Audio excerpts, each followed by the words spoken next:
Assalamualaikum warahmatullahi wabarakatuh. Perkenalkan, saya Nur Rahmati Umbara dari kelas 2B dengan NIM 12120609090. Di sini saya akan membacakan serta menjelaskan teks qiraah tentang kebiologian, yaitu Marohilu khalqil insani fil Qur'anil Karim. Tahapan penciptaan manusia dalam Al-Qur'an.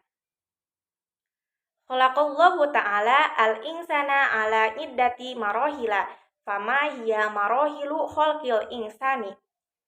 Bayanallahu ta'ala marohila khalqil insani fil Qur'anil Karim. Haitsu qala. A'udzu billahi minasyaitonir rajim. Bismillahirrahmanirrahim. Walaqad khalaqnal insana min sulalatin min tin. Tsumma ja'alnahu nutfatan fi qararin makin. Tsumma khalaqnan nutfata 'alaqatan fa khalaqnal 'alaqata mudghatan fa khalaqnal mudghata izaman fa kasawnal izama lahma. Tsumma ansha'nahu khalqan akhar. Fatabarakallahu ahsanul khaliqin. Quran Surat Al-Mu'minun ayat 12 sampai 14. Wa bayanu zalika fi ma ya'ti. Artinya, tahapan penciptaan manusia dalam Al-Qur'an. Tuhan yang Maha Esa menciptakan manusia dalam beberapa tahapan. Lalu apa saja tahapan penciptaan manusia? Antara Tuhan yang Maha Tinggi menunjukkan tahapan penciptaan manusia dalam Al-Qur'an, di mana Dia berkata, "Dan kami ciptakan manusia dari sebaris tanah liat, kemudian aku jadikan dia mani di tempat yang aman. Lalu kami ciptakan mani itu segumpal, lalu kami ciptakan segumpal itu menjadi gumpalan. Lalu kami jadikan embrio itu tulang, lalu kami balut tulang itu dengan daging. Lalu kami jadikan yang lain, Maha Suci Allah sebaik-baik ciptaan." Al-Mu'minun ayat 12-14. Penjelasannya adalah sebagai berikut. Al-awal 1. Al-marhalatul ula, khalaqallahu ta'ala al-insana min unsuraini wa huma al-ma'u wat turabu. Wa indama imtazaza at-turabu ma'al ma'i takawwana at-tinu al-lazza al-mutamasika liyasudda ba'dahu ba'dun. Wa inna at-turaba allazi hulika minhul insanu zumi'a min zami'i turabil ardi. Walizalika ihtalafan nasu fi awsafihim wa alwanihim wa ashkalihim. Tahap pertama, Tuhan yang Maha Esa menciptakan manusia dari dua unsur, yaitu air dan kotoran. Dan ketika kotoran itu dicampur dengan air menjadi tanah, liat, lengket, yang saling menempel untuk menarik satu sama lain. Kotoran dari mana manusia diciptakan dikumpulkan dari semua kotoran di bumi. Oleh karena itu, orang berbeda dalam deskripsi, warna, dan bentuknya. As-saniyah yang kedua. Al-marhalatu as-saniyatu hiya marhalatu an-nutfati. Wa nutfatu fi lugoti hiya al-ma'u as-sofi awi kotroh. Amma an-nutfatu fi al-istilahi fahiyal mani. Wal maniyu yadullu ala maknaini. Al-awal, ma'u ar-rozuli allazi yahruzu inda syahwati wa yakunu golidon wa dafikon. Wal makna as-sani, ma'u al-mar'ati allazi yahruzu inda syahwati wa yakunu rokikon biaksi ma'i ar-rozuli. Artinya, tahapan kedua adalah tahap air mani dan nutfah. Dalam bahasanya adalah air mani atau setetes. Air mani menunjukkan dua arti. Yang pertama, air laki-laki yang keluar saat syahwat dan kental dan mengalir. Dan yang kedua, air wanita yang keluar saat syahwat dan encer berbeda dengan laki-laki. Kemudian, as-salis yang ketiga. Al-marhalatu as-salisah ya marhalatu al-alaqati. Wal alaqatu fil lugati kit'atu min dammi yamtazu bi annahu golidun wa zamidun. Faba'da an tatakawwana an-nutfatu tataharraka bittijahi ar-rahmi. Summa tata'allaqa bikuwati fi jidari ar-rahmi. Walidzalika atlaqallahu ta'ala 'alaiha isma al-alaqati. Tahap ketiga adalah tahap alaqah. Dan alaqah dalam bahasanya adalah segumpal darah yang ditandai dengan kental dan padat. Setelah sperma terbentuk, bergerak menuju rahim, kemudian melekat kuat pada dinding rahim. Dan itulah sebabnya Allah yang Maha Tinggi menyebutnya alaqah. Ar-Rabi yang keempat. Al-marhalatu ar-rabi'ah hiya marhalatu al-mudghati. Wal mudghatu fil lughati hiya al-qit'atu minal lahmi. Wal mudghatu fi istilahi asy-syar'i hiya qit'atu saghiratun min lahmi takunu bihajmi ma yumdagu minat ta'ami. Tahap keempat adalah tahap mengunyah, dan permen karet dalam bahasanya adalah potongan daging. Dan permen karet dalam terminologi Islam adalah sepotong kecil daging yang seukuran dengan apa yang dikunyah dari makanan. Al-Khomis yang kelima.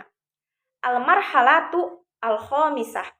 Ya ba'da an yushakkilallahu ta'ala al-mudghata wa hiya qit'atu al-lahmi. Tatahawwalu qit'atu al-lahmi ila haikali admihi. Summa yatasakkalu haula al-haikali al-admihi al-lahmu wal adalatu lital tafa ka'annaha kisaun wagitoun lahu.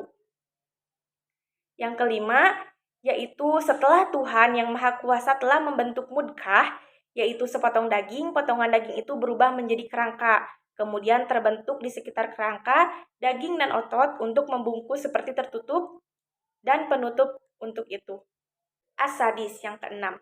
Al-marhalatu as-sadisah ya al-marhalatu al-akhiratu min marahili khalqil insani allati bainaha.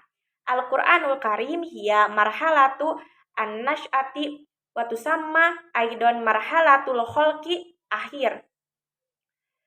Wa fi hadihi marhalati yakunu nafhur ruhi fi janini.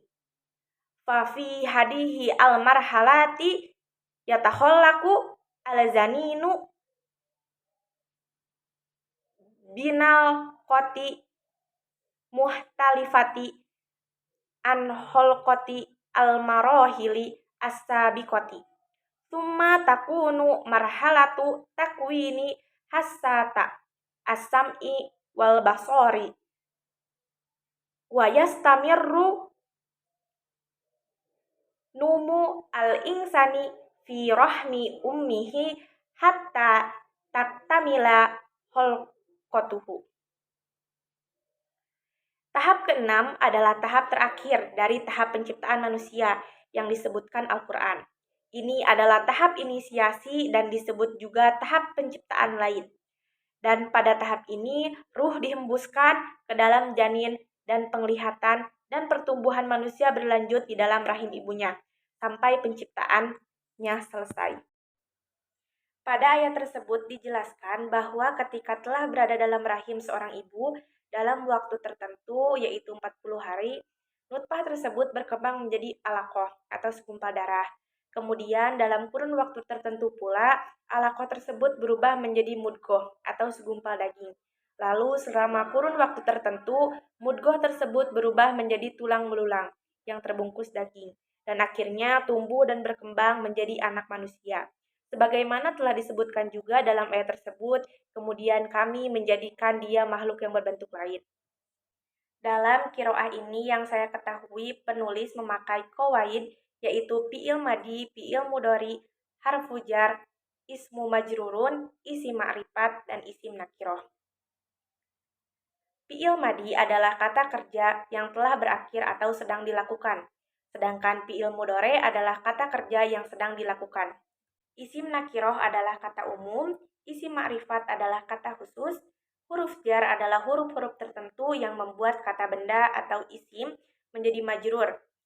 Dan yang terakhir adalah isim majrurur, adalah isim yang beri'rob majrur atau jar. Contoh dari fi'il madi yaitu kholaqa, takawwana, jumi'a. Kemudian, contoh dari fi'il mudhore yaitu yadullu yang berasal dari kata dala. Kemudian yakunu yang berasal dari kana, dan yahruzu yang berasal dari kata khoroza. Contoh harfuzar yaitu min zami'i. Min harfuzar, jami'in ismun majrurur dari min. Kemudian contoh harfuzar yaitu min zami'i, min harfuzar, jami'in, jami'i ismun majrurur dari min. Cirinya yaitu menggunakan kasroh. Kemudian yang kedua, al-lahmi ila haikali. Ila harfujar, haikali isim majrurur dari ila. Cirinya yaitu menggunakan kasroh. Kemudian contoh yang ketiga yaitu bitijahi. Bi huruful jar, at-tijahi ismun majrurur dari bi. Cirinya yaitu menggunakan kasroh. Adapun contoh dari isim ma'rifat yaitu allazi, zalika, dan masih banyak lagi.